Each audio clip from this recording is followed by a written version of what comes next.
ഈ കിട്ടുന്ന സബ്സിഡി ഇല്ലാതാവാൻ പോവാണ്. ഒരു രൂപ പോലും മുതൽ മുടക്കില്ലാതെ 78,000 രൂപ സബ്സിഡി കിട്ടിക്കൊണ്ടും എൻ്റെ വീട്ടിൽ ചെയ്ത സോളാർ പ്ലാന്റ് ആണ്.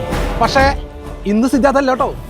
സബ്സിഡി നിങ്ങളുടെ കയ്യിൽ കിട്ടില്ല എന്ന് മാത്രമല്ല, ചെറിയൊരു ഇൻവെസ്റ്റ്മെന്റും വേണ്ടി വരും. ഈ ട്രാൻസ്ഫോമറിൽ ഏകദേശം 80% കൂടുതൽ ഫില്ലായാൽ ഒരിക്കലും നമുക്ക് നമ്മുടെ വീട്ടിൽ സോളാർ വയ്ക്കാൻ പറ്റില്ല. എത്രയും പെട്ടെന്ന് എല്ലാവരും തന്നെ സോളാറിലേക്ക് മാറണം. KSEBിയുടെ നിയമങ്ങൾ മാറിക്കൊണ്ടിരിക്കുക. ഈ കിട്ടുന്ന സബ്സിഡി ഇല്ലാതാവാൻ പോവാണ്. 10 കൊല്ലം കൊണ്ട് 2300 രൂപ അടച്ചിരുന്ന സ്ഥാനത്ത് 6 കൊല്ലം കൊണ്ട് 2300 രൂപ അടച്ചു.